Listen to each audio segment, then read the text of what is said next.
Hey, coucou mes capricieuses et mes capricieux, j'étais partie pour vous faire cette vidéo sur la pierre de lune noire à la plage, mais avec le vent. J'avoue que je vais pas le tenter, sinon vous n'allez pas m'entendre du tout.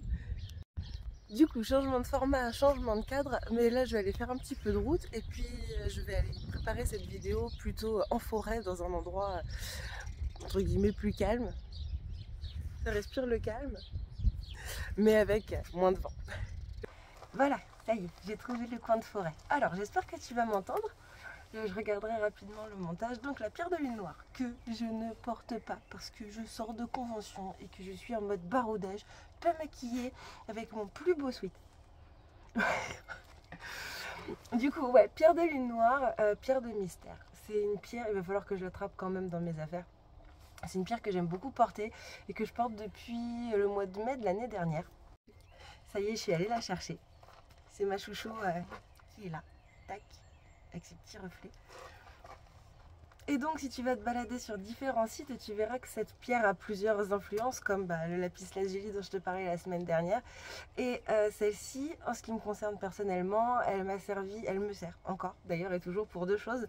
La première, c'est son côté ouverture, meilleure perception des énergies qui nous entourent et des sentiments qui peuvent nous entourer, que ce soit les nôtres ou ceux des autres. Donc ça permet une auto-analyse et c'est hyper complémentaire en fait avec le lapis lazuli que j'ai l'habitude de porter.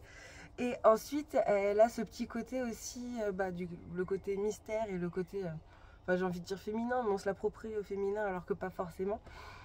C'est le fait que ce soit aussi une pierre qui aide à s'approprier ses charmes et à assumer ses charmes. Et ça, c'est quelque chose, ça paraît peut-être pas comme ça quand on croise en convention, mais ça fait partie du travail que j'ai besoin de faire au quotidien.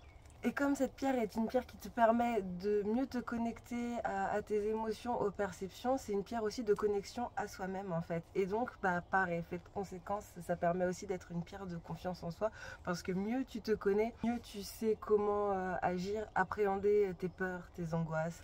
Et puis, il était question des charmes il y a un instant aussi, comment accepter qui tu es entièrement avec toutes tes caractéristiques. Ça, c'est le travail surtout du quartz rose.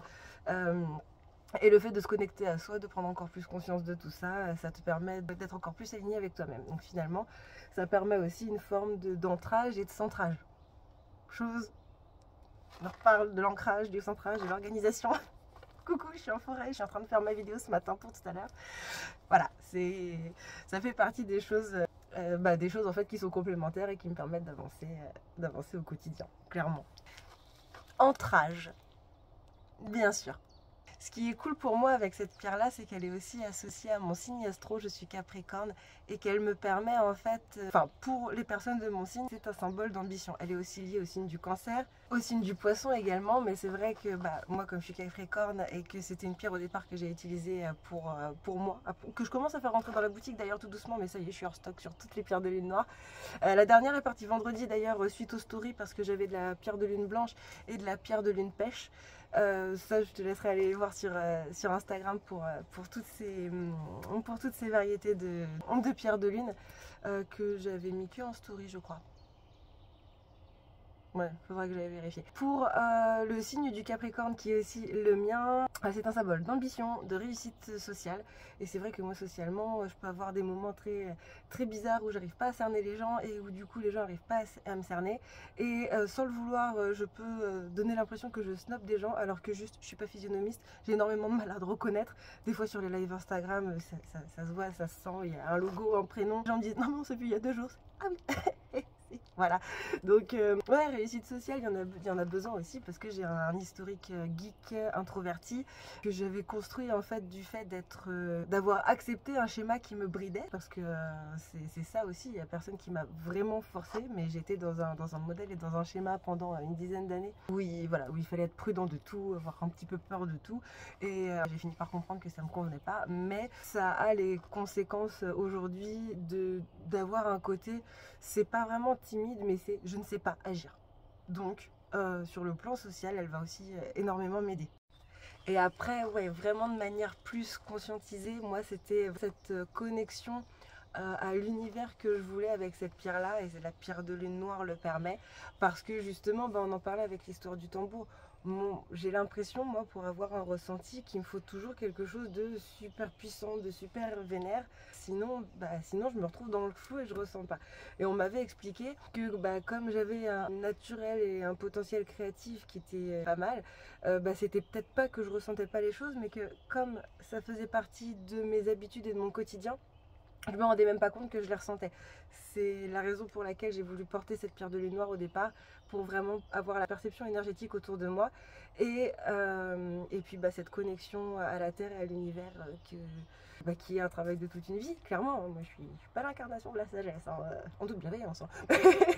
Je suis pas du tout l'incarnation de la sagesse, mais c'est un bon moyen pour moi de commencer à percevoir les choses différemment, prendre de la hauteur, de la distance, du recul. Et puis oui, je travaille sur les émotions, comme je disais, que je porte du jade aussi très régulièrement. Ce sera la vidéo de la semaine prochaine. Ça aurait été sympa d'ailleurs de faire la vidéo sur le jade dans ce contexte-là, mais je referai l'effort de remettre les froufrous et les dentelles. Mais ouais, le jade, qui est une pierre de gestion des émotions, m'a beaucoup aidé dans l'ouragan aussi que j'ai induit dans ma vie en portant le lapis lazuli qui m'a mis un super coup de pied au cul. Ça, on en avait parlé la semaine dernière. Et ouais, le jade est venu très très vite dans ma vie, et la pierre de lune, ça fait un peu moins d'1 an que je la porte. Et c'est vrai que c'est un régal d'avoir ce petit cocktail au quotidien.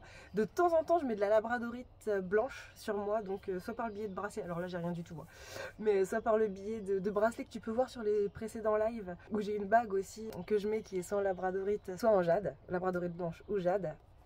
Ça dépend de l'humeur du moment, et c'est mon petit cocktail 4 pierres que je porte très très souvent dès que je fais l'effort de m'habiller un peu.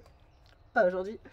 Dès que je fais l'effort de m'habiller un petit peu pour aller faire une course ou pour aller carrément bosser en convention, c'est mon petit cocktail d'amour, quoi.